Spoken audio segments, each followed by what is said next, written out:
Allez, on va commencer gentiment. Vous m'avez assez vu, donc je coupe la webcam. Hop là. Et on commence à rentrer dans le vif du sujet. Donc déjà, bonjour à tous, merci d'être présents pour cette présentation. Donc la présentation d'aujourd'hui va porter sur la détection d'intrusion dans un périmètre, donc détection périmétrique, grâce à l'intelligence artificielle et les fonctions WeSense. C'est des fonctions qu'on vous présente maintenant depuis un peu plus d'un an. C'est des fonctions qui ont fait leurs preuves. Et donc là, on vous propose une présélection de produits pour répondre aux différents besoins de vos clients en fonction de leur périmètre d'activité. Donc, on a créé des bundles plus ou moins qui répondent aux besoins basiques comme aux besoins un peu plus évolués. Donc, on va vous présenter ces différents packs disponibles et également une promotion qui est en cours pour l'achat d'un certain nombre de produits. Vous avez le droit d'une bobine de câble gratuite en câble d'AWA. C'est la bonne occasion de le tester et vous verrez que pour les personnes qui l'ont déjà testé, il est plutôt de bonne qualité. Allez. Donc, la détection périmétrique, ça a toujours été un grand sujet, surtout en extérieur, c'est toujours compliqué. On attend tous des miracles, personne n'en fait.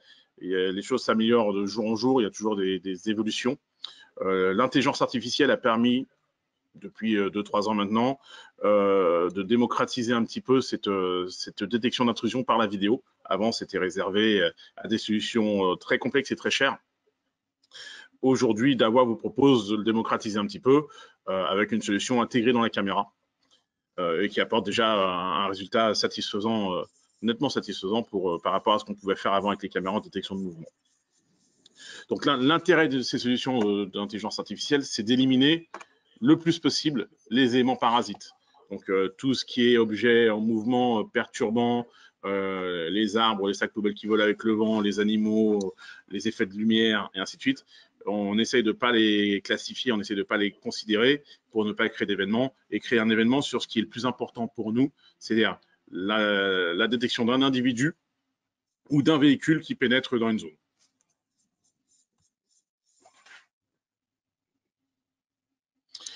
Vous connaissez tous les différents systèmes qui existent aujourd'hui pour la détection d'intrusion en extérieur. Il y a les barrières infrarouges, il y a les radars, il y a des systèmes avec des caméras mais sans intelligence qui créent énormément d'événements. Chaque technologie a son avantage et son inconvénient. Il n'y a pas de technologie parfaite aujourd'hui. Même la vidéo aujourd'hui permet une facilité d'installation, permet une fiabilité de détection, mais si on veut optimiser, on va la coupler souvent à d'autres solutions.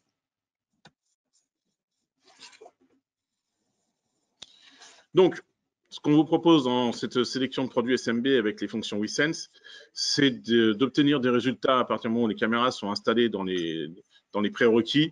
On obtient un résultat d'un taux de fausse alarme inférieur à 1% sur la classification des individus. Donc, quand on détecte une cible de mouvement dans l'image, l'analyse vidéo va la classifier, soit en humain, soit en véhicule, soit en autre chose. Et on va déclencher une alerte, une notification push, uniquement quand ça va être soit l'humain, soit le véhicule, selon comment on l'aura programmé. Le but, c'est de faciliter l'exploitation des images. C'est-à-dire que limiter le nombre d'intempestifs, faciliter la recherche a posteriori des événements qui ont déclenché, sans avoir à rechercher toute une nuit ou sur un bar graphe où il y aurait énormément d'événements, et avoir une notification, soit par le push, soit par le télésurveilleur, d'une intrusion. Précédemment, on avait des IVS déjà dans nos caméras. L'intelligence ou la détection d'objets en mouvement existe chez Dawa depuis 2010-2012 à peu près. Ce qui est nouveau, c'est l'intelligence artificielle qui est appliquée par-dessus pour faire de la classification des objets détectés.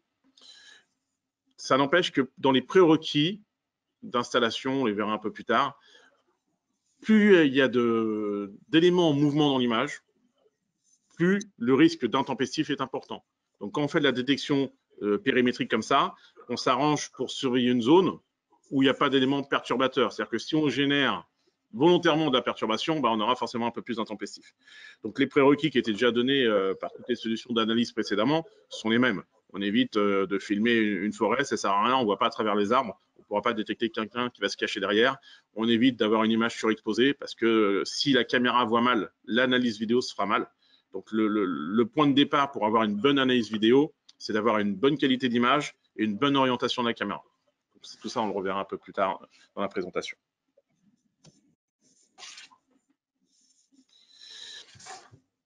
Grâce à la classification, on va être capable de créer des alertes sur l'intrusion d'un individu ou un franchissement de ligne d'un individu à un endroit précis, de créer un index, de lancer une notification push, de lancer un enregistrement, de lancer un déclenchement d'une alarme, pourquoi pas. Donc on peut le faire soit par franchissement de ligne, soit par entrée dans une zone. On peut choisir que si un individu franchit la ligne, ça crée l'alarme, mais si c'est un véhicule, ça ne le crée pas.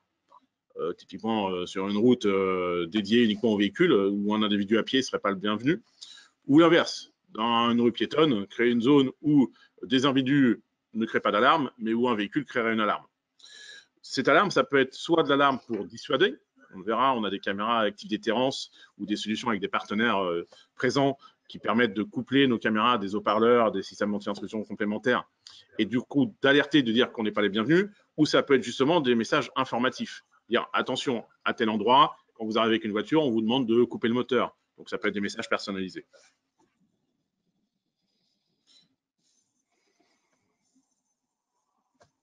Je vous le disais, le but premier pour nous, c'est de simplifier l'exploitation et la recherche des images.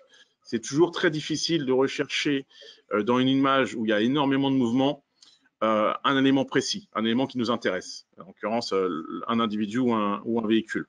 Si on a des drapeaux, si on a des arbres qui bougent, on va créer énormément d'alarmes en détection de mouvement. Le fait de classifier les alarmes, on va diminuer de manière drastique le nombre d'intempestifs.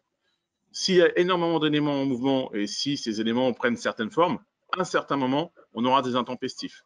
Comme je dis toujours, si le moteur d'analyse est trop précis sur son modèle, si ce qu'on cherche à détecter, c'est un humain et qu'un humain on donne des critères trop précis, bah, un humain qui se cache derrière un drap, c'est plus un humain, on ne le détecte pas, on ne crée pas l'alarme. Donc il suffit de se cacher ou de changer un petit peu la visu qu'on a d'un individu pour ne pas être détecté. Donc le but, c'est nous, notre solution, c'est d'alerter qu'il y a quelque chose qu'on considère comme anormal et après de lever un doute. À la relecture, on va pouvoir choisir facilement l'élément qu'on veut rechercher. Donc, je veux rechercher tous les individus qui sont rentrés dans mon magasin entre 22h et 6h du matin, parce que ce n'était pas forcément logique d'avoir un individu dans mon magasin. Donc, je vais cliquer sur « Humain uniquement », sélectionner ma lettre, et ici, je vais avoir directement un aperçu avec des vignettes de qui a déclenché la détection et à quelle heure. J'aurai accès directement à l'image et je pourrai directement la sauvegarder sans avoir à passer par un menu de recherche ou un menu de sauvegarde. Non, je clique sur l'événement, je fais sauvegarder, j'ai ma clé USB sur mon stocker, je sauvegarde directement. Donc le but, c'est que ça soit très convivial pour les utilisateurs finaux, très simple d'utilisation et très simple à déployer. La même chose pour des véhicules, bien entendu. Si je change mon critère et je dis véhicule uniquement, bah, je vais voir les véhicules qui sont rentrés sur mon parking pendant les heures de fermeture, par exemple.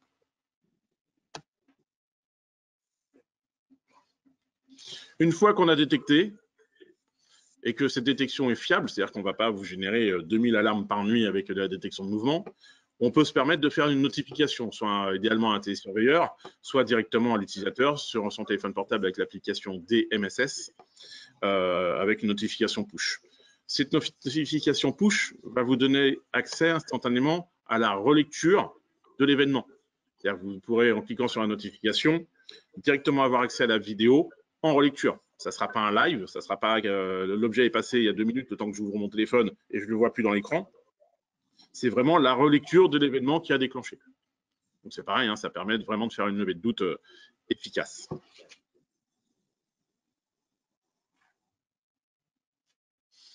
Les différents niveaux et ce pack qu'on vous propose actuellement. La fonction WithSense, nous la retrouvons sur les caméras à partir de la série 3 actuellement. Donc, à partir du moment où j'achète une caméra IP en série 3, j'ai l'intelligence artificielle WithSense et je peux faire de la détection périmétrique en franchissement de ligne ou intrusion dans une zone. Pour exploiter la métadonnée créée par la caméra, donc la caméra va dire dans l'image, j'ai vu un individu qui rentre dans telle zone, elle envoie une métadonnée en même temps que l'image au stocker et le stocker va stocker à la fois l'image et la métadonnée, ce qui va nous simplifier la recherche parce que pour la relecture, on ne va pas rechercher une image, on va rechercher une métadonnée. On va dire qui est passé sur telle caméra, pas qui, mais est-ce qu'un individu est passé dans telle caméra, dans telle tranche horaire. Et on va sortir directement les images. Donc, vous voyez que la solution, le premier pack qu'on vous propose, c'est un pack qui repose sur des caméras série 3, donc le produit de tous les jours dans notre gamme aujourd'hui, et un stocker série 4, qui est un stocker tout à fait accessible et qui est proposé directement avec le switch intégré. Donc là, on est sur un stocker avec un switch 8 ports pour cet exemple-là. Vous pouvez brancher jusqu'à 8 caméras série 3 dessus. Vous ajoutez votre disque dur, vous installez votre DMSS sur votre téléphone Android ou iPhone, et vous avez déjà une solution qui est entièrement fonctionnelle pour faire de la détection d'intrusion assez simple. Cette solution... J'avais juste une question. Oui, bien sûr. La caméra en elle-même, elle est série 3. Si on a un système d'enregistrement déjà existant d'ailleurs, est-ce qu'il est évolutif? Est-ce qu'on peut l'intégrer? Si vous êtes sur des enregistreurs en 4KS2, tous les stockers qu'on a en 4KS2, donc c'est quand même les produits qui ont été commercialisés depuis un peu plus de 3 ans maintenant, les stockers 4KS2, vous les mettez à jour avec les derniers firmware et vous pouvez bénéficier de l'exploitation des métadonnées générées par la caméra série 3. Pas de souci. D'accord, merci. Sans prix. Donc là, on est vraiment sur une solution de base pour une petite solution. Là où on aura les meilleurs résultats, bien entendu, on est sur une caméra standard avec un peu d'infrarouge, un varifocal. Ça sera sur l'utilisation en intérieur parce que c'est là où on aura la meilleure réflexion de l'infrarouge et c'est là où de nuit, on aura une image qui sera la plus qualitative. Il est sûr que si on est en extérieur avec l'infrarouge, le niveau de lumière ne sera pas le même à 5 mètres, à 10 mètres, à 15 mètres et qu'un objet qui sera trop loin sera détecté que quand il va se rapprocher. Mais ça, c'est lié à la lumière. On verra dans les solutions d'après qu'on a d'autres solutions pour détecter dans les cas extrêmes. Mais à partir du moment où on a un niveau de lumière correct et avec l'infrarouge, on va avoir une fonctionnalité correcte. Il n'y a pas de souci. Est-ce que vous avez des questions éventuellement sur ce premier pack? Non, pas de questions. Alors, je continue. Le deuxième pack qu'on va vous proposer, la deuxième solution qu'on va vous proposer, c'est une solution qui va utiliser nos caméras qu'on appelle active déterrence. Les caméras active déterrence, ce sont des caméras qui possèdent bien entendu l'intelligence artificielle. Ce sont également des caméras de la série 3. Mais vu qu'on détecte de manière précise et fiable, on se permet d'avertir les personnes qui sont devant qu'ils ont été détectées. C'est-à-dire qu'on se permet de déclencher soit une sirène, soit un message personnalisé, soit des voyants, soit tout en même temps, pour dire attention, vous avez été détecté, vous n'êtes pas le bienvenu dans la zone, veuillez évacuer. Ou bonjour, bienvenue chez moi. Mais voilà, on va pouvoir choisir. Donc ces caméras intègrent directement les voyants et le haut-parleur. Et on est en plus sur des caméras qui sont full color. Ce sont des caméras qui permettent de voir la nuit en couleur. C'est la deuxième évolution de nos caméras TIOC. C'est-à-dire que c'est le modèle qu'on va vous proposer là, c'est le TIOC 2.0. Ce sont des caméras qui fonctionnent en noir et blanc quand il n'y a pas de cible identifiée dans l'image. Quand une cible identifiée rentre dans l'image, donc un véhicule ou un individu, on allume les LED de couleur blanche pour avoir des points d'identification supplémentaires. Un véhicule, quand on est en infrarouge, il est gris, gris clair ou gris foncé, mais il est gris. Des Clio grises, il y en a des tonnes la nuit. Si d'un seul coup j'allume la lumière blanche et que la Clio n'est plus gris clair ou gris foncé, mais est bleue et rouge et verte et je ne sais pas quelle couleur, bah, j'ai une source d'identification supplémentaire. Si l'individu qui rentre chez moi a une cagoule, mais a un pantalon bleu, un t-shirt rouge et des baskets blanches, bah, j'ai 3 points d'identification supplémentaires par rapport au noir et blanc. Donc, le fait de passer avec de la lumière blanche va vraiment nous permettre d'avoir des points d'identification et pour exploiter l'image a posteriori. Donc ça, c'est très important. Donc, ce que je vous disais à l'instant, hein, c'est que la caméra est dans un environnement de nuit où il n'y a rien de spécifique ou d'anormal dans mon jardin ou dans mon garage, elle est en noir et blanc.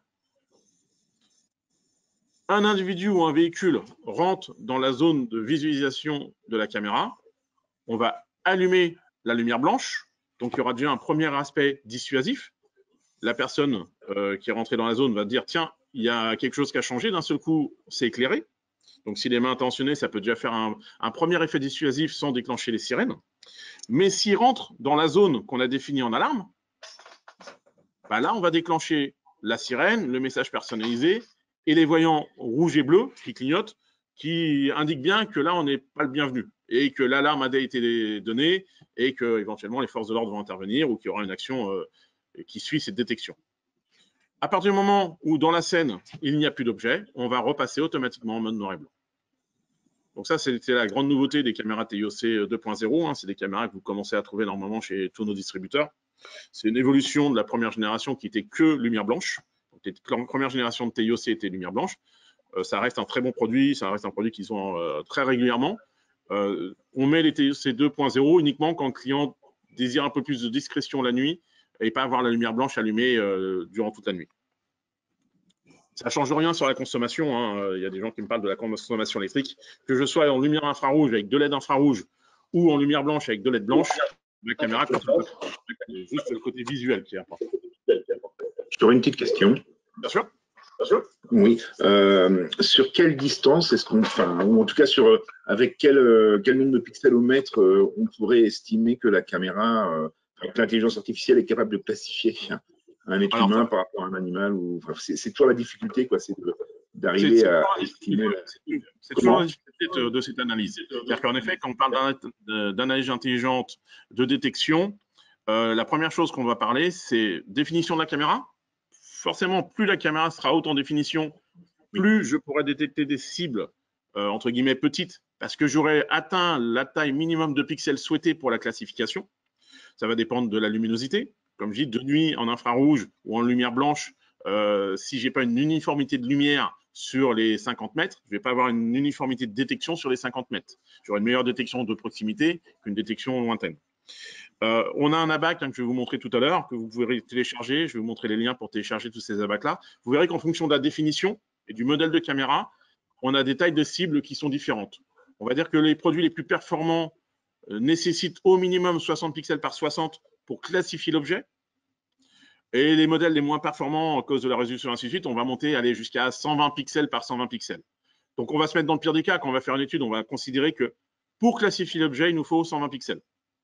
Et du coup, ça va nous permettre, avec le Dahua Design Tool, de définir les zones de surveillance dans lesquelles on est capable de classifier. OK, merci. Je t'en prie.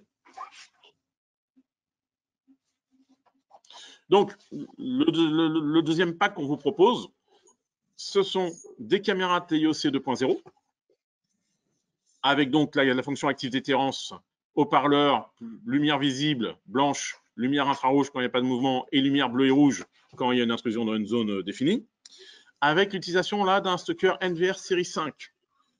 Pourquoi le NVR série 5? C'est qu'on va pouvoir exploiter plus facilement l'ensemble des fonctions des caméras TIOC. C'est-à-dire qu'on va pouvoir directement programmer à partir du NVR le choix des zones de détection. On peut le faire sur les caméras les NVR série 4 aussi pour le choix de la zone, mais on va pouvoir choisir aussi si on active ou pas les voyants lumineux, si on active ou pas le haut-parleur. Si on active le haut-parleur, quel est le message qu'on veut affecter à chaque zone. Ça, c'est un avantage aussi de l'analyse vidéo par la caméra. Quand vous faites une détection par une barrière infrarouge, quand vous faites une détection par un radar extérieur, bah, ça vous donne une information comme quoi il y a une intrusion. Mais c'est sur toute la zone de surveillance. Avec la caméra, on pourrait créer, par exemple, une zone de préalarme et une zone d'alarme. Je pourrais créer 2 lignes. Une première ligne qui dit « Ok, je vous ai vu, mais je ne fais pas retentir la sirène, j'allume que la lumière. » Par contre, si vous continuez à avancer et que vous franchissez la deuxième ligne, alors j'active la sirène également. Donc, l'avantage, c'est que dans une seule image, on va pouvoir créer jusqu'à 10 scénarios différents. Je dis souvent un exemple durant mes présentations, c'est que je programme la caméra pour dire, quand quelqu'un rentre dans mon showroom, bonjour, bienvenue dans le showroom de Dahua, mais quelqu'un se rapproche trop proche du PC qui sert à la supervision du showroom, je dis, vous n'avez pas le droit d'être dans cette zone. Donc, on peut vraiment personnaliser les messages par rapport à différentes zones de détection dans une même image. Ça, c'est quelque chose qui n'est pas réalisable facilement avec d'autres systèmes. Là, c'est graphique. Vous dessinez la zone dans l'image et vous détectez dans l'image. Donc, c'est une simplicité de programmation par rapport à tout ce que vous pouvez connaître en détection extérieure. Et c'est une personnalisation des messages très facile. Et bien entendu, toujours le DMSS pour recevoir les notifications push et avoir accès aux vidéos sur alarme. Est-ce qu'il y a des questions sur cette deuxième proposition de solution? Non. Alors, on continue. Le pack suivant, c'est celui qui, pour moi, est le plus pertinent. En tout cas, quand on parle de détection périmétrique en extérieur. Quand on fait de la détection, on veut que la détection fonctionne dans toutes les conditions. De jour, de nuit, par temps de brouillard, par temps de pluie, par temps de neige, et ainsi de suite.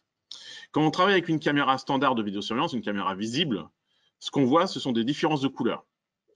Donc, si je suis dans la pénombre totale, qu'avec l'infrarouge, je porte à 20-25 mètres et qu'il y a des obstacles et ainsi de suite, des fois où il y a du brouillard, si la caméra ne voit pas, et si elle ne voit pas de manière correcte et avec du contraste sur les objets, l'analyse vidéo qui sera faite derrière sera moins pertinente que de jour avec une belle lumière. Si on utilise une caméra thermique, donc c'est une caméra qui, au lieu de nous montrer des différences de lumière, nous montre des différences de température, on va être capable de détecter quasiment dans toutes les conditions.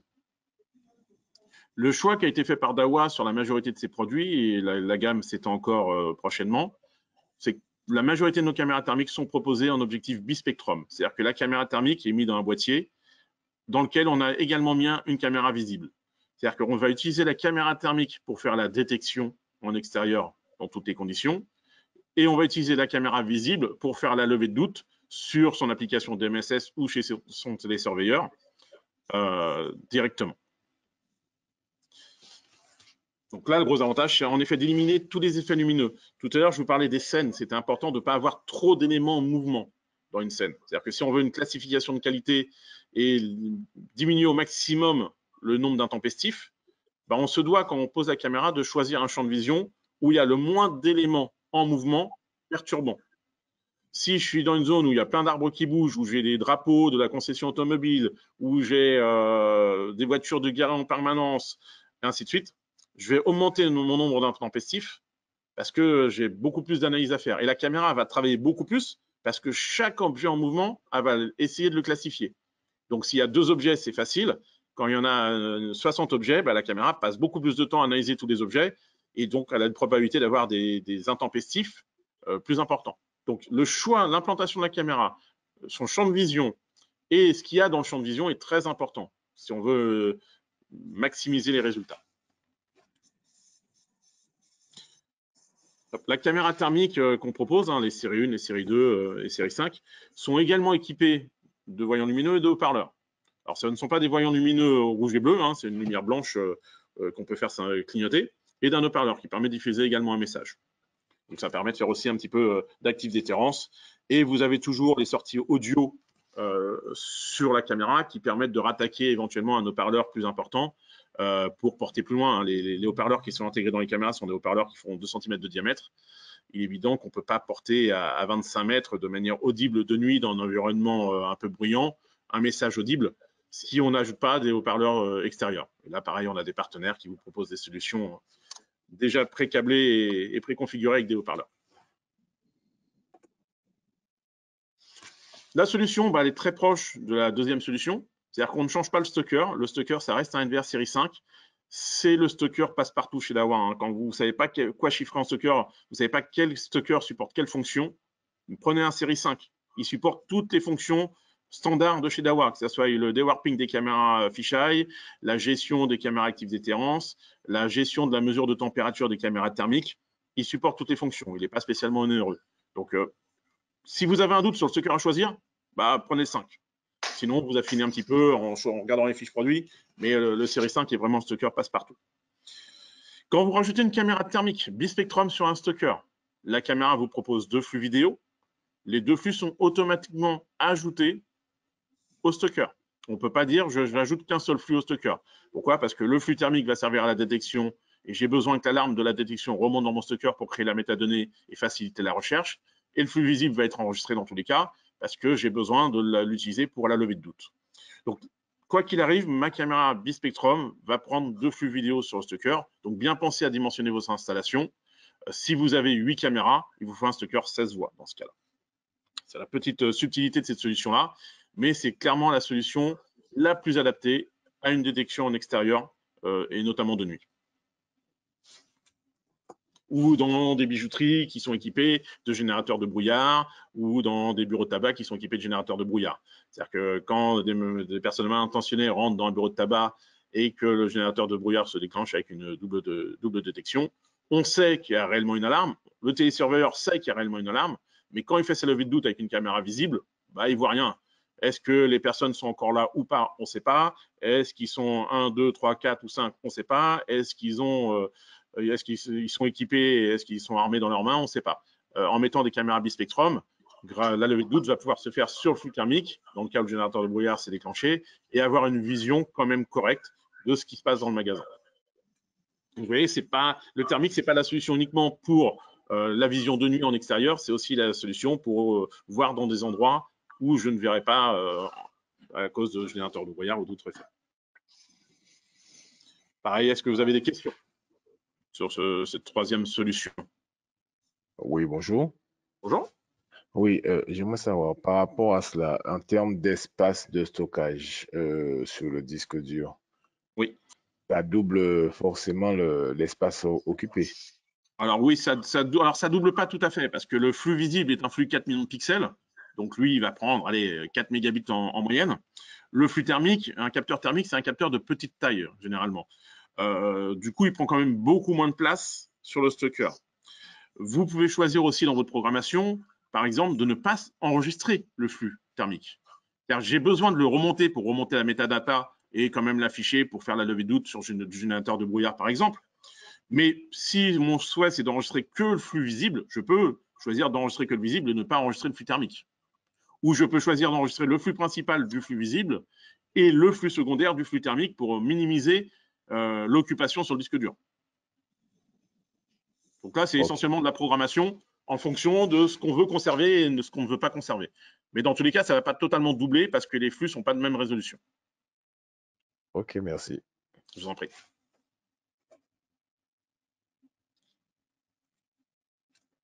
La dernière solution qu'on vous propose, dans des solutions simples à mettre en œuvre, c'est l'utilisation de caméras avec cette intelligence de classification, donc humain ou véhicule, mais de caméras motorisées. Ça fait des années qu'on fait du tracking dans nos caméras, sauf que le tracking, il a beaucoup de limitations. Je reprends l'exemple de mon sac poubelle qui vole avec le vent. Jusqu'à présent, quand un sac poubelle volait avec le vent et qui passait devant une caméra motorisée avec du tracking, si ça déclenchait une alarme, on suivait pendant X temps un sac poubelle en train de voler avec le vent. Et on ne surveillait plus la zone qu'on avait à surveiller et on ne suivait pas les personnes qu'on avait à suivre s'ils étaient vraiment mal intentionnés. Grâce à l'intelligence artificielle aujourd'hui intégrée dans les caméras, on va déclencher le tracking sur un événement bien classifié. C'est-à-dire, je vais pouvoir dire, par exemple, là sur l'image qu'on voit, si un individu franchit la ligne, alors je veux le suivre. Et attention, je veux le suivre uniquement si c'est un individu qui passe de l'extérieur du site à l'intérieur. On voit qu'il y a une petite flèche sur la ligne. C'est uniquement un individu qui va rentrer sur le site que je vais suivre. Quelqu'un qui sort de mon site ne m'intéresse pas. En tout cas, ça ne m'intéresse pas de le suivre. Il est sur le domaine public, à la limite, je n'ai même pas besoin de le voir. Donc, vous voyez que ça permet d'avoir des scénarios beaucoup plus précis que ce qu'on faisait avant, grâce à la classification. Et on va permettre une exploitation et un résultat à la relecture d'avoir des images qui sont réellement pertinentes. Et on ne va pas avoir suivi un chien, un chat, un sac poubelle ou un effet de lumière parce qu'il y a une voiture qui est passée dans la rue qui a éclairé mon jardin et ce qu'on a suivi, c'est des spots lumineux générés par ses phares. Là, non. On suit un individu, on suit un véhicule. On peut avoir, quand on est sur un dôme motorisé, plusieurs prépositions. J'aurais très bien pu imaginer sur cette caméra-là avoir une préposition qui filme l'entrée du site, y rester pendant 20 secondes, aller sur une autre préposition et pareil, surveiller pendant 20 secondes. Je pourrais avoir sur les dômes motorisés des règles IVS, donc des règles de détection de franchissement de ligne ou d'intrusion d'une zone, sur chaque préposition de manière différente. Donc, on n'est pas figé à un endroit précis. Je peux aller sur le portail et filmer le portail et dire si un individu qui passe au portail, je vais là. Et à un autre moment, filmer une autre scène et avoir une autre zone de détection. Ça, c'est souvent utilisé sur les parkings d'hôtels, sur les parkings des entreprises, parce qu'on n'a pas le même mode de fonctionnement le jour et le mode de fonctionnement la nuit. Donc, le jour, je vais être sur la preset 1 qui filme l'entrée de mon site parce que le portail est ouvert en 24 heures sur 24, enfin 24 heures sur 24, mais pendant tout le temps de travail. Et ce que je veux, c'est que si quelqu'un passe le portail, le suivre pour voir où va se garer. Et la nuit, je vais plutôt être sur une vue générale de mon parking et dire si un individu rentre sur mon parking, je veux savoir ce qu'il fait. Donc, vous voyez, ça permet des scénarios quand même un peu plus évolutifs et évolués. Et c'est très intéressant, grâce à l'intelligence artificielle, de pouvoir exploiter cette fonction de tracking. Regardez, là, je déclenche la vidéo. Là, on va voir qu'il y a plusieurs cibles qui sont taguées sur l'écran. La première cible qui va franchir la ligne, hop, c'est celle de gauche, va me déclencher le tracking. Le dôme va le suivre, va zoomer automatiquement et va suivre la cible, soit pendant un laps de temps défini, soit jusqu'à disparition de la cible de l'image. Donc, pour faire ça, c'est pareil, c'est relativement simple. On reste sur du NVR série 5 et on remplace la caméra fixe par une caméra motorisée, équipée également de la fonction WeSense, donc de classification des objets détectés, pour assurer le suivi. Et on reste toujours sur le DMSS pour l'utilisation du client final.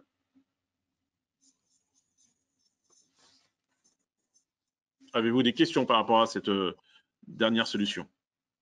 Oui, moi je pense que c'est parce qu'ils reçoivent par mail. Alors, on peut recevoir, quand on a un déclenchement d'intrusion, ainsi de suite, on a plusieurs possibilités d'être informé. Nous, celle qu'on préfère, c'est la notification push. Mais bien entendu, vous pouvez, dans la programmation de votre alarme et de votre stalker, définir un serveur d'envoi d'email et dire que quand il y a une détection d'intrusion individu ou véhicule dans la zone que vous avez définie, alors on envoie l'alarme et une photo sur un email. C'est tout à fait possible, oui. C'est le tracking qui, c'est pardon, c'est la caméra qui gère le tracking ou c'est le NVR? Non, c'est la caméra qui gère le tracking. C'est l'intelligence de la caméra. C'est la caméra qui fait la classification de l'objet. C'est elle qui détecte que l'objet franchit la ligne ou rentre dans une zone et c'est elle qui, qui le suit. D'accord, ça veut dire que si on n'a pas besoin d'enregistrer la scène, qu'on veut juste avoir le direct, on peut, enfin le live, on peut juste avoir une caméra. Elle suffit, la caméra se suffit à elle-même, quoi. La caméra se suffit à elle-même pour générer l'alarme et pour faire le tracking. Et même pour l'envoyer l'email. Hein. Et vous pouvez même, si vous voulez vraiment, c'est mettre une carte SD dans la caméra et avoir 3-4 heures d'enregistrement haute définition en fonction des modèles de carte SD que vous allez mettre, ou même un peu plus. Hein, si vous prenez 250 Go, vous aurez 3-4 jours pour avoir un enregistrement tampon. C'est-à-dire juste dire, moi en effet, ce qui m'intéresse, c'est le jour où il y a une alarme, avoir les 10 dernières minutes, parce que je vais avoir une réactivité rapide et je n'ai pas besoin de stalker. Quand on travaille sur des sites isolés, on vous propose des caméras WeSense sur des panneaux solaires. On a un panneau solaire qui est dimensionné pour alimenter une caméra PTZ avec la fonction WeSense. Bah là, les gens, généralement, mettent une carte SD parce qu'on est sur du site totalement isolé. On met une carte SIM 4G plus une carte SD de 256 Go. Et quand il y a introduction, pénétration d'une personne sur le site, bah, on reçoit une notification push ou un email grâce à la liaison 4G et via l'alimentation solaire et les packs de batterie qui sont intégrés. D'accord. Et si la caméra est paramétrée pour faire une ronde automatique, est-ce qu'on peut faire arrêter la ronde automatique si une intrusion est détectée pour lancer l'auto-tracking? Alors, on peut pas faire de détection d'objet si le dôme est en mouvement. D'accord? Parce que quand le dôme est en mouvement, en fait, j'ai plein d'objets en mouvement. Donc, il faudrait qu'il analyse tout et qu'il aille cibler. Donc, ce que je peux faire, c'est des suites de prépositions. Dire, rester 15 secondes sur la prépo 1, j'analyse. Aller sur la prépo 2, j'analyse. Aller sur la prépo 3, j'analyse. Ce qu'on peut faire aussi, c'est que vous avez des entrées d'alarme directement sur la caméra PTZ. Donc, vous pouvez très bien servir des contacts de porte, des systèmes de détection autres, pour dire au dôme, il y a un élément tierce qui a détecté l'intrusion d'un objet dans telle zone.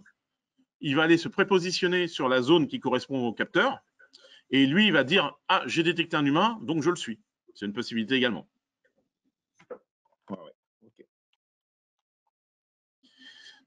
Oui. Il y a une question qui ne m'a pas été posée et qui est intéressante. C'est que ce mode de fonctionnement-là, c'est très bien. On imagine, je suis propriétaire d'une jolie résidence dans laquelle j'ai mis des caméras TIOC, donc avec haut-parleurs et voyants lumineux, branchés sur mon stalker, branchés sur mon DMSS.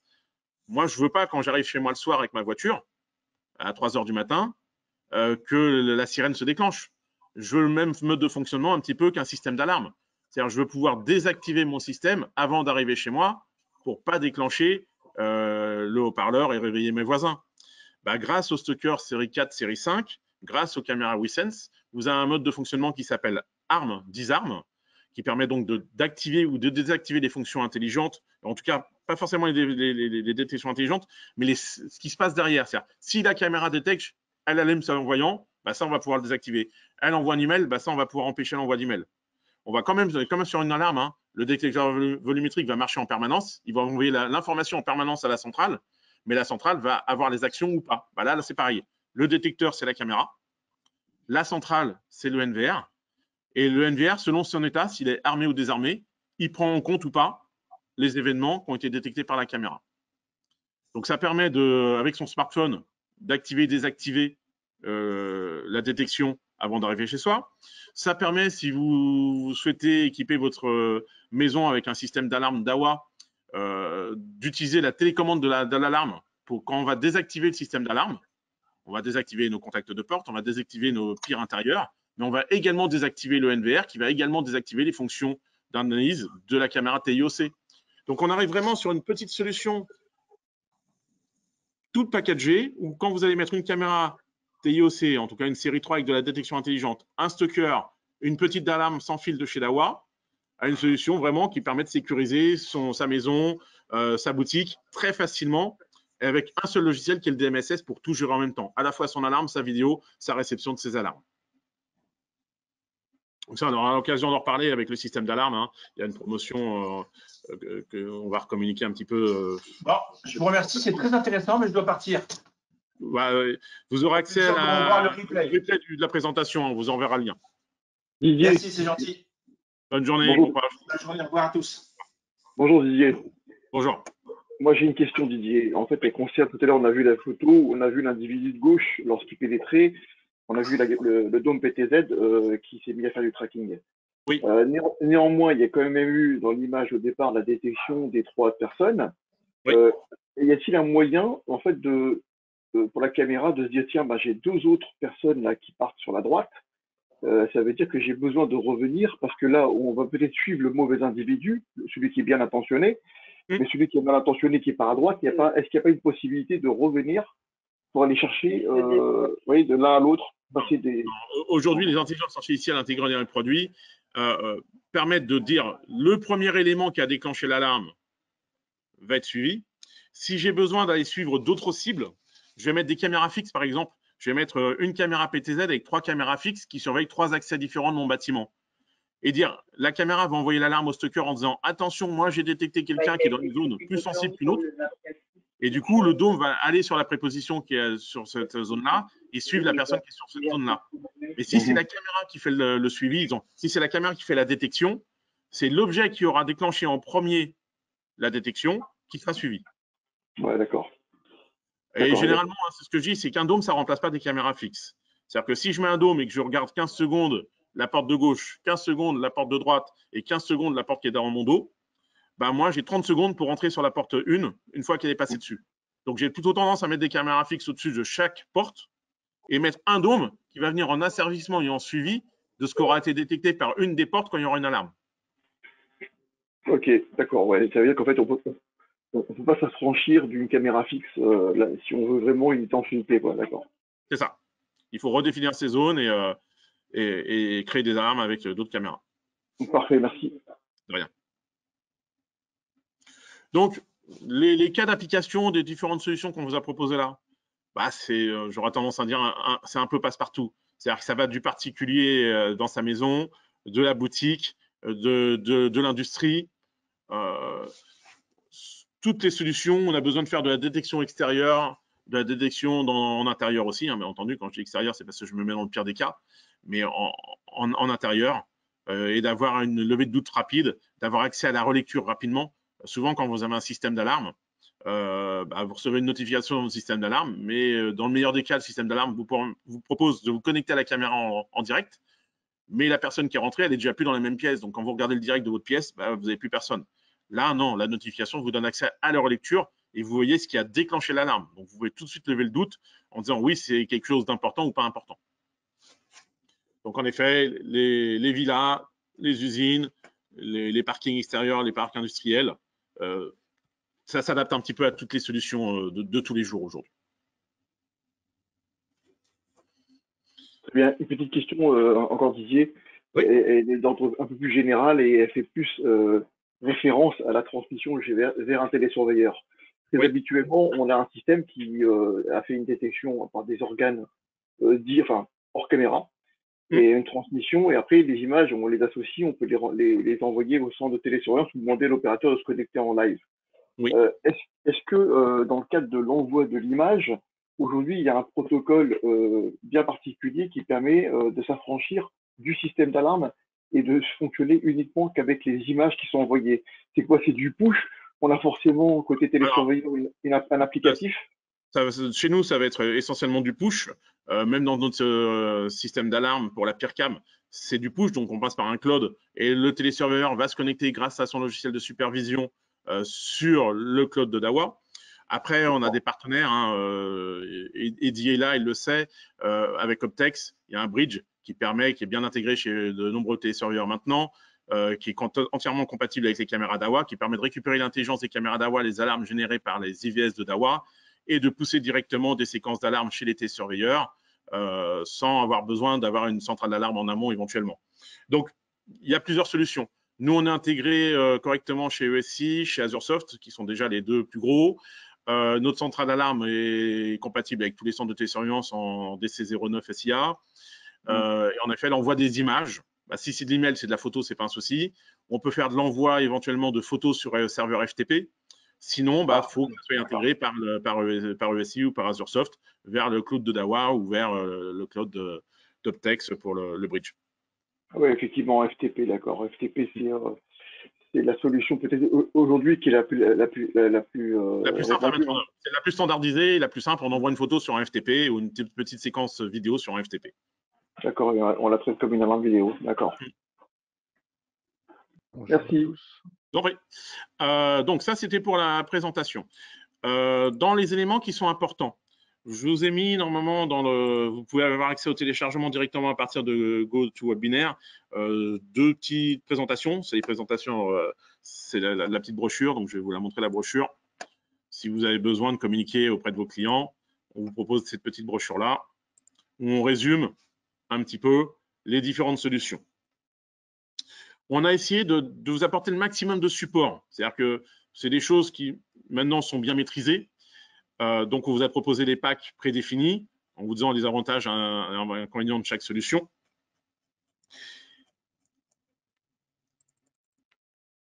Et on vous a mis sur notre site internet. Donc, si je vais sur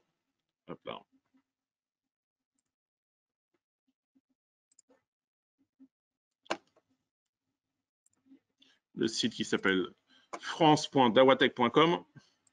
Est-ce que je vais avoir d'internet là? Oui. Vous avez des choses qui sont consacrées au SMB, donc vous avez vu, c'est directement sur la page d'accueil. Et on vous a mis à disposition, là ça n'a pas marché parce que je ne suis pas sur le bon browser.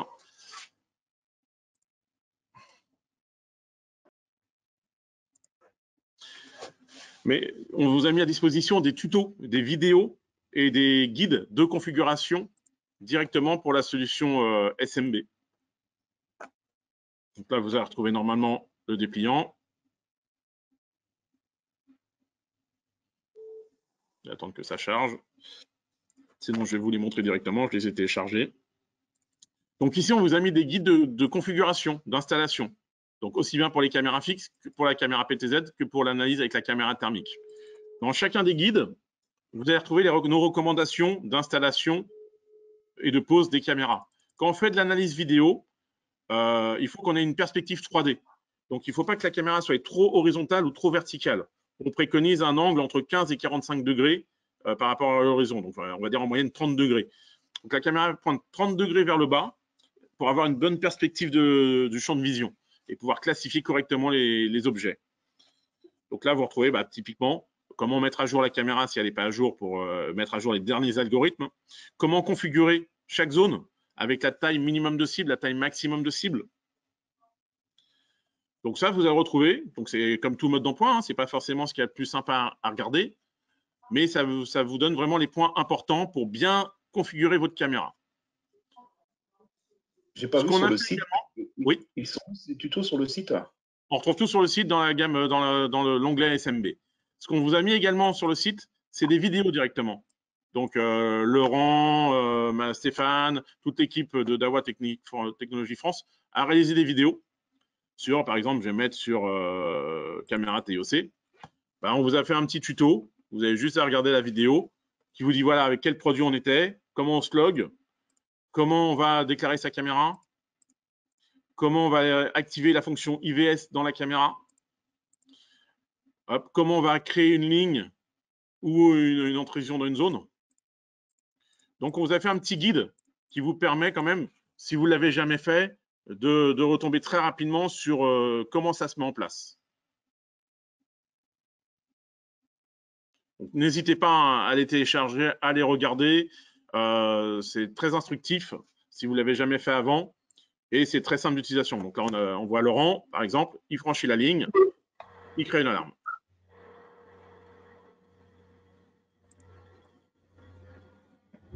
Là, on voit les effets des lumières bleues et rouges sur le vêtement de Laurent. Donc là, on repasse de la full color. Vous voyez que voilà, entre une image, le parapluie en noir et blanc, c'est sympa, mais ça reste qu'un parapluie. En couleur, on a quand même beaucoup plus d'informations sur ce qu'on voit et pour l'identifier après. Bonjour à tous, entendez-vous? Bonjour. Vincent, petite question, est-ce qu'on a la même chose sur j'ai installé que du Dawa, pour tout vous dire, donc, voilà, depuis presque 6 ans,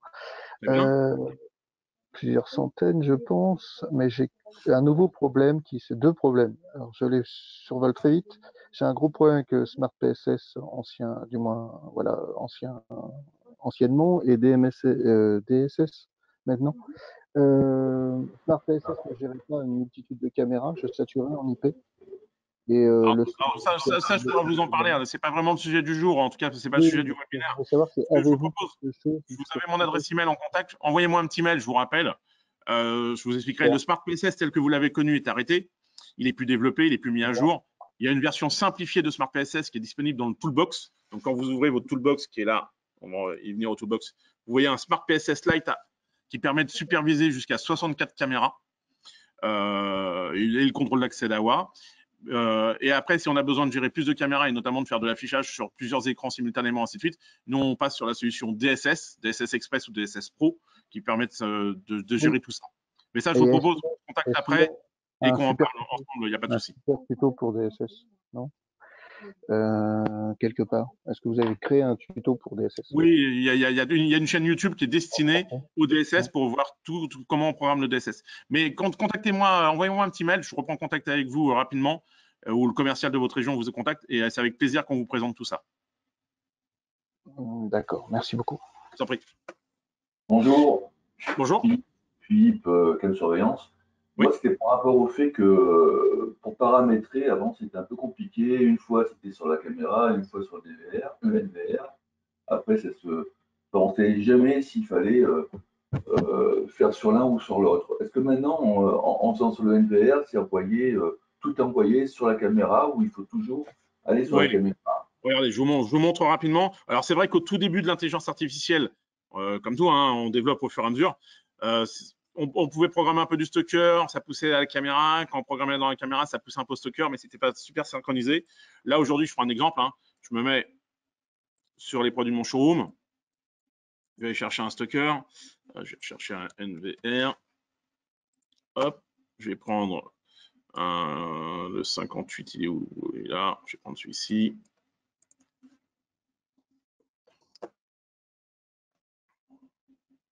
Je m'identifie.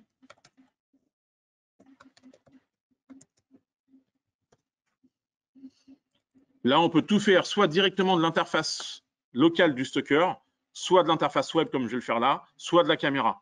Si je le fais dans la caméra, le fait de retourner dans le stocker et de faire synchroniser, il va récupérer les données. Là, par exemple, je vais aller sur Paramètres, Smart Plan. Je vais aller chercher une caméra. Là, la première caméra, c'est une caméra que j'ai configurée en comptage. La deuxième, c'est reconnaissance de visage. Visage. IVS. Donc, par exemple, la caméra 4, j'ai de l'IVS. Je vais sur IVS. Je vais chercher ma caméra 4. Alors, c'est la fisheye en plus, c'est encore spécifique. Là, c'est pas fisheye. Et là, je vois mon collègue Roman qui est en train de travailler. Et si je veux modifier la ligne, voilà, je peux la déplacer. Je peux la mettre ici. Hop. Je peux la mettre comme ça. Je peux modifier la taille directement de mes cibles pour créer l'alarme. Donc, la taille maximum de l'objet que je veux détecter et la taille minimum. Je fais appliquer. Et cette programmation-là, je vais la retrouver dans ma caméra 4. C'est-à-dire que si maintenant je regarde caméra 4, elle est là ma caméra 4, hop, que je l'ouvre et que je retourne dans le paramètre de mon IVS de ma caméra 4.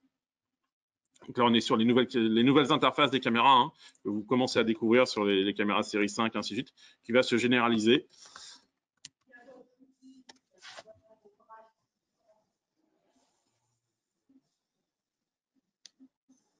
Allez.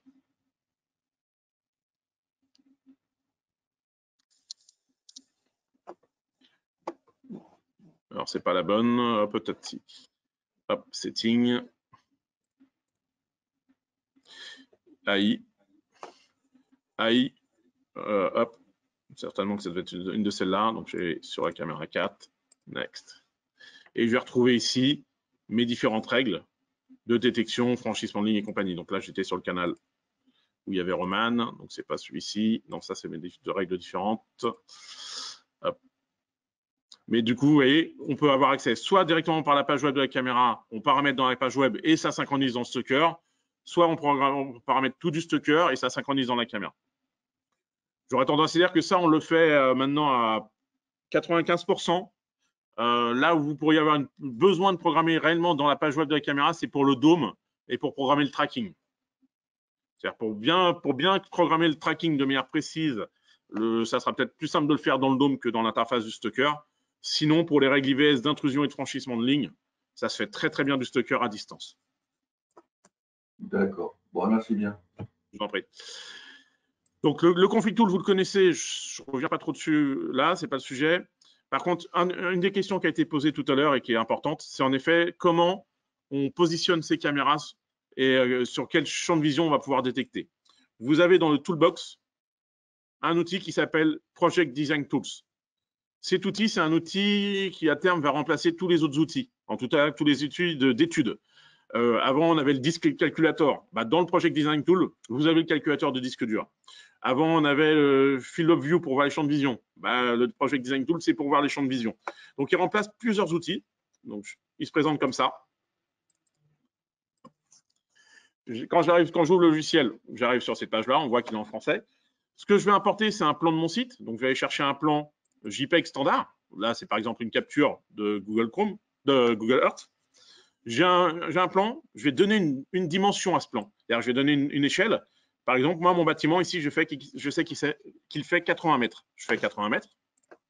À partir de ce moment-là, je suis capable de faire des mesures dans mon plan. Donc, si je veux savoir de là à là combien j'ai, je sais que j'ai 50 mètres. Ainsi de suite. Donc, j'ai une règle. Et je vais pouvoir positionner mes caméras. Donc, je vais aller chercher une caméra. Je vais par exemple aller chercher une caméra IP. Je vais chercher une caméra active détente. Je vais faire AS-PV.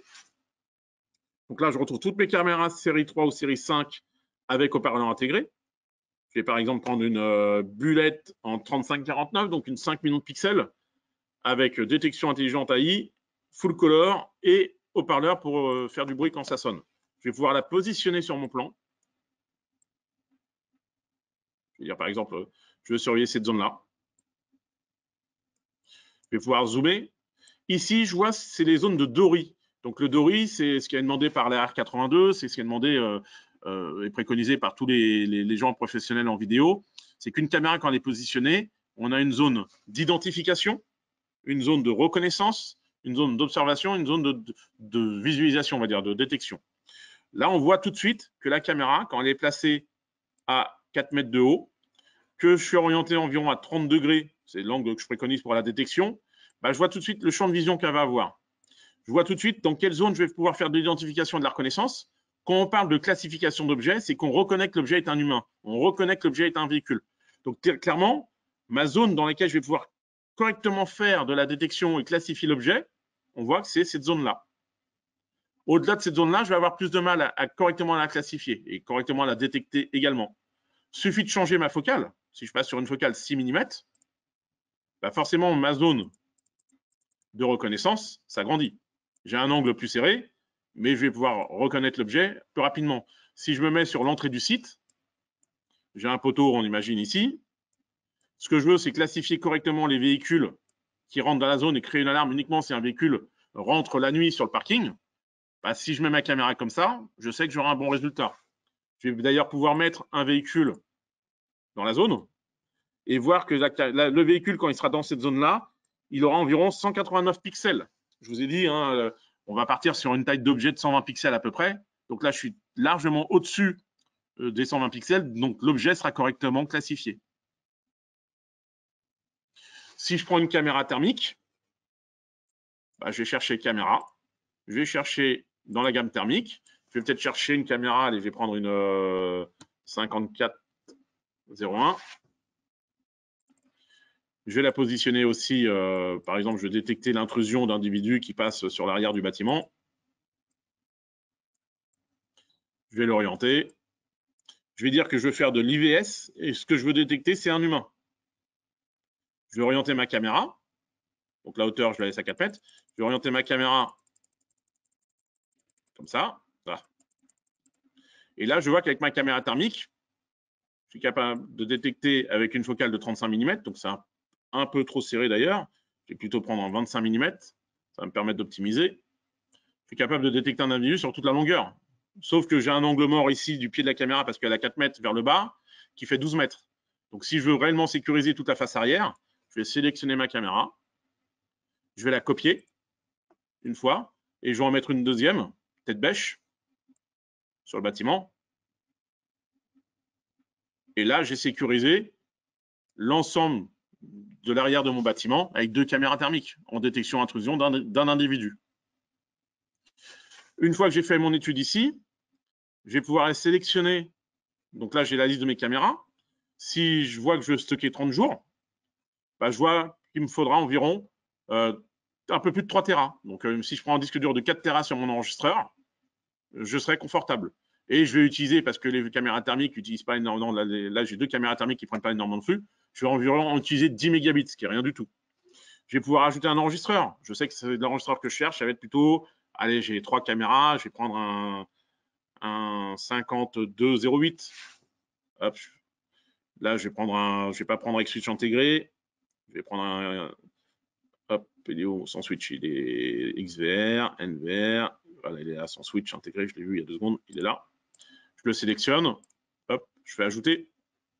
OK, donc il s'est ajouté. Non, je ne l'ai pas ajouté. Ajouter NVR. Confirmé. Donc j'ai mis mon stocker. Je peux définir des zones, je peux définir sa capacité de stockage, la bande passante. Je vais pouvoir également rajouter des switches, vu que là j'ai pris un stocker sans switch. Ah si, j'ai un switch intégré, mais je pourrais rajouter aussi mon switch. J'ai besoin d'un switch PoE avec 8 ports Ethernet. Il me propose ces switches-là. Je vais prendre par exemple le PFS 3008 qui est très bien. Hop, confirmé. Là, j'ai fait mon étude. C'est-à-dire que j'ai sélectionné mes caméras, j'ai sélectionné mon enregistreur, j'ai sélectionné la durée d'enregistrement que je veux. Bah, j'ai plus qu'à exporter mon projet. Je vais l'appeler démo. C'est Didier qui l'a fait. La date. Soit je mets le logo d'AWA, soit je mets un logo personnalisé, donc le logo de votre société. Donc là, je vais faire le logo d'AWA. J'exporte en PDF. Je vais mettre sur bureau. Sauver. Donc le fichier s'appelle automatiquement avec le nom du projet. OK, il est sauvegardé. Et là, on retrouve sur mon bureau un fichier PDF dans lequel je retrouve, hop, je vais dézoomer un peu, une petite page de garde avec mon logo, le nom, qui l'a fait, quand, la carte d'implantation avec les différentes caméras posées, et je vais avoir la liste de mes produits. Donc là, je sais que sur mon étude, j'ai une caméra IPC HFW 3549, j'ai 2 caméras thermiques en série 4, j'ai un NVR série 5, j'ai un switch. Et après, caméra par caméra, il va me dire la caméra 1, elle est positionnée à 4 mètres de haut, elle a un angle vertical de 25 degrés, elle surveille une zone que j'ai appelée zone par défaut, elle a telle définition, la distance de détection effective est plutôt de 45 mètres, les caméras thermiques, distance visible maximale, et ainsi de suite. Donc, vous voyez, vous retrouvez un petit résumé de votre étude que vous joignez avec votre devis, ce qui va vous permettre quand même d'avoir un bon dossier technique et puis une base de départ pour votre DOE. Comment on accède à cet outil? Alors cet outil, c'est tout simple. Hein. Pour le télécharger, vous allez sur le site de dawasecurity.com. On essaye de vous ajouter de plus en plus d'outils. Vous allez sur support, outils ici. ça vous redirige sur un site qui est dédié aux outils d'études d'AWA. Vous avez des études qui sont des outils qui sont en ligne. Donc, en ligne, sans avoir besoin d'installer le logiciel sur votre PC, vous pouvez faire une étude pour les interphones, savoir quel interphone il faut sélectionner. Vous pouvez calculer votre capacité de disque dur, vous pouvez calculer quel est le switch adapté à votre besoin, vous pouvez calculer, déterminer quels sont les ponts radio qui répondent à votre besoin en bande passante. Et vous avez des outils qu'on appelle desktop, donc pour le bureau, pour installer. Et vous avez ici le toolbox. Donc, vous téléchargez le toolbox sur votre PC ou vous téléchargez les outils directement. Donc là, vous retrouvez le Smart PSS Lite que je parlais tout à l'heure, qui est la dernière version. Vous retrouvez le Smart Player pour lire nos fichiers vidéo. Vous retrouvez le Config Tool pour programmer nos caméras. Et vous retrouvez le Project Design Tool. Moi, ce que je recommande, c'est de passer par le Toolbox. Pourquoi? Parce que le Toolbox, c'est un outil qui va vous permettre d'être informé en temps réel des mises à jour. C'est-à-dire que si on fait une mise à jour sur le Config Tool, il va vous dire il y a une mise à jour qui est disponible, voulez-vous l'installer? Si on fait une mise à jour sur le Smart PSS, il y a une mise à jour qui est disponible sur le Smart PSS, voulez-vous l'installer? Et ainsi de suite. Donc, le mieux, c'est de passer par le Toolbox. Vous l'installez. Une fois que vous l'installez, vous avez besoin de vous enregistrer. Donc, c'est juste une adresse email. Vous recevez un email sur votre adresse email. Vous dites activer. Ça va activer le logiciel. Ça, c'est pour être conforme avec la nouvelle réglementation et la RGPD. Et après, vous avez l'ensemble des outils qui sont accessibles gratuitement. Donc, vous retrouvez le Smart PSS, le Config Tool, le Project Design Tool, le Smart Player et des outils un peu, l'outil de calcul pour les panneaux solaires, l'outil de calcul pour déterminer les murs vidéo. Donc, quand vous voulez faire un mur vidéo dans un PC de télésurveillance avec plusieurs écrans, on va pouvoir le faire avec ça. Donc voilà, vous retrouvez tous nos outils, mais on va dire les outils les plus populaires et les plus utiles, ce sont les 4 premiers qui sont là. D'accord, merci beaucoup. Donc, ce que je vais faire, c'est que je vais conclure aujourd'hui la présentation en vous rappelant qu'il y a une promotion qui est accessible chez tous les partenaires. C'est pour l'achat de caméras WithSense et d'un Stoker. Donc, c'est un exemple, hein, mais si vous achetez 8 caméras et un Stoker, vous avez le droit à 300 mètres de câble catégorie 6 d'AWA qui est offert. Si vous achetez un pack avec 4 caméras IP série 3 varifocale et un NVR série 4, donc c'est vraiment un pack de base et qui répond à tous les besoins, bah vous avez 30% de réduction sur la bobine de câble. Donc n'hésitez pas à en profiter, hein. La promotion se termine à la fin du mois, donc on a encore quelques jours. Donc à la fin du mois, on concrétise un peu. On a ce fichier sur la présentation. Normalement, oui, j'ai dû vous le mettre présentation, brochure. Ah, ok. Attendez, je vais vous le rajouter comme ça, vous l'aurez. Bureau. Webinaire, SMB promotion. Voilà, je vous l'ai rajouté, donc vous pouvez le télécharger directement. Sinon, sur notre site internet, hein, sur le site france.dawatech.com, ce site-là, vous retrouvez la solution SMB et vous allez pouvoir télécharger les vidéos, les guides et la promotion. Si vous avez des questions sur la promotion, n'hésitez pas à contacter votre distributeur, hein, ils ont toutes les informations normalement. Voilà, j'espère que la présentation vous a plu. J'ai essayé d'être dans les temps, oui. Si vous avez des questions, n'hésitez pas à revenir vers nos équipes. Vous avez des commerciaux sur toute la France, dans toutes les régions, des techniciens maintenant quasiment dans toutes les régions. Donc voilà, on est là pour vous écouter, pour vous aider et pour développer le business ensemble. Je vous souhaite une bonne journée, un bon week-end et à très bientôt sur un prochain webinaire. Merci beaucoup Didier. Au revoir. Merci beaucoup Didier. Bonne journée. Au revoir. Merci Didier, bon week-end. Merci. Merci, bon week-end. Merci, au revoir.